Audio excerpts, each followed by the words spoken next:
What's going on, everybody? Welcome back. Justin here. As always, thanks for stopping by and hanging out with me today. I am on the way to the movie theater right now. I'm flying, I'm fast and furiousing, I am Tokyo drifting my way to the movie theater right now. The movie starts at 1:20. It's 1:20 exactly right now.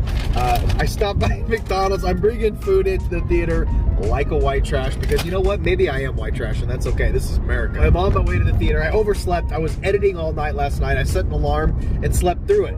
So what are you gonna do? It's also not a good day to oversleep because I'm trying Cinemark's new rewards thing where you pre-order shit. So I have a drink, I have popcorn, I have my movie ticket already ready to go. So we'll see how that goes. Approaching the movie theater now, so we'll get in the theater and I'll let you know how it goes. I'm gonna try not to crash here, so I'm gonna turn the camera on. We came here 7,000 years ago to protect humans from the deviants. Guys, I'm driving home from the theater. I just got done seeing Antlers. I have a lot of thoughts about Antlers swirling around in my head right now. Right off the bat, I'm gonna be honest, I didn't love it, but I do have a lot of good things to say about it. This is one of these mixed bag movies that, well, why don't I just get home and I'll tell you all about it. We'll see you in a few minutes. All right, guys, welcome back to the movie room. I made it back from the movies. I got my Halloween candy, I got my energy drink. Let's talk about Antlers. Woo, delicious. C4's got a brand new Starburst flavor, and it's just, oh, chef's kiss, delicious. So guys, Antlers is a movie that honestly I had kind of forgotten about for quite some time. It was supposed to come out last year. It was delayed like everything else. It was pushed to, I think, February of this year, and then finally we get it now in theaters. Executive produced by Guillermo del Toro, directed by Scott Cooper, written in collaboration by Scott Cooper and Nick Antosca. You guys might know Scott Cooper from his films Black Mass, Out of the Furnace, Crazy Heart, but this is his first outing in horror. This is his first straight horror film. His past few directorial efforts have been very character-focused, very character-based, and that's the case with Antlers too, although sometimes to its detriment. We'll get to that in a minute. Antlers was based on a short story entitled The Quiet Boy, which was written by Nick Antosca, who also co-wrote Antlers. He's had his hand in a ton of genre-based television shows and movies over the years, including Brand New Cherry Flavor on Netflix, which I reviewed. It's amazing. I love that show. He also did Channel Zero. He's involved in the Chucky television series. He was also involved in The Act with Patricia Arquette, which was a pretty damn good television series based on true crime. Antlers was executive produced by genre legend Guillermo del Toro. He lent his hand to production here. His fingerprints are all over this thing. You can feel his influence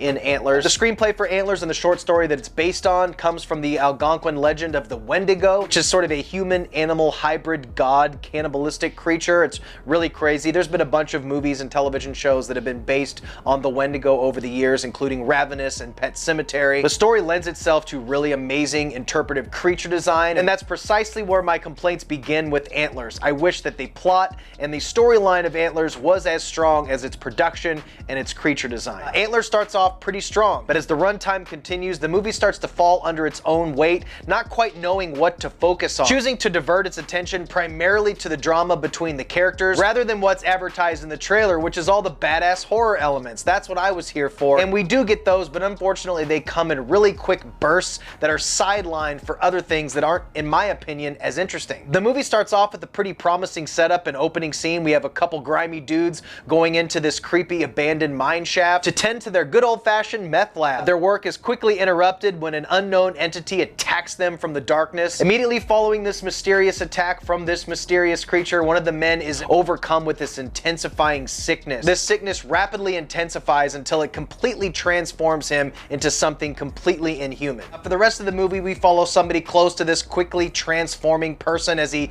attempts to keep him locked in an attic before he goes into a full transformation and kills the entire town. We also follow Kerry Russell and Jesse Plemons' characters. They play brother and sister who have a whole backstory on their own of a bunch of traumatic stuff that happened to them. And all of these characters start to intertwine as shit goes crazy towards the third act of the movie, and finally we get some people who start dying. Now don't get me wrong, guys, there is a lot to like about Antlers. In particular, the production values, including the cinematography and the locations, they're beautiful.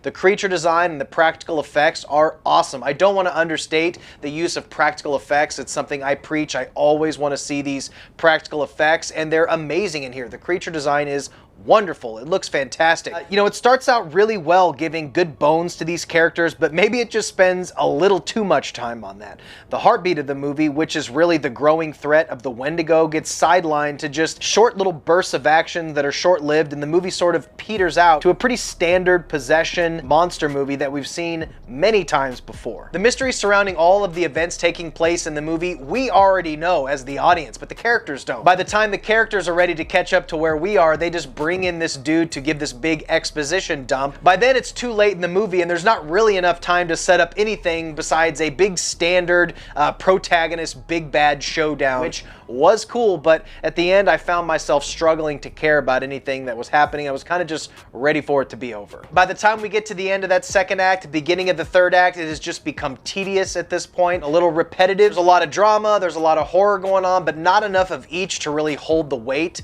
to make any of it really interesting. There's these long chunks of character dialogue and character moments, and then these quick little flash off-camera bursts of the Wendigo and the creature and the kills, and then we're right back to doing something else. We're helping another character figure something out that we already know. One of the things that I will note, which often plagues productions like this, is using child actors. The child actors that they chose for this movie are really, really good. All of the performances are great, especially the main boy, this little boy character in the movie. He's great. But ultimately, by the end, I wasn't left with anything that I hadn't seen a million times before. So for me, if I was you, I'd probably just wait for streaming on this one. There's nothing really that's gonna blow you away, in my personal opinion. I gave it 3 stars on Letterboxd, which is just above average. It's not bad by any means. We're just not breaking any new ground here, unfortunately. I think this thing had a lot of potential, but it just sort of peters out by the end. It becomes tedious and slightly cliche, and we've seen it all before, unfortunately. So guys, let me know in the comments below what you thought of Antlers. Did you love it? Did you hate it? Were you kind of like me, thought it was just kind of in the middle somewhere? Let me know, guys, and I think we're done here. Happy Halloween, guys. Stay weird. Remember to always be yourself, and I will see you guys in the next one.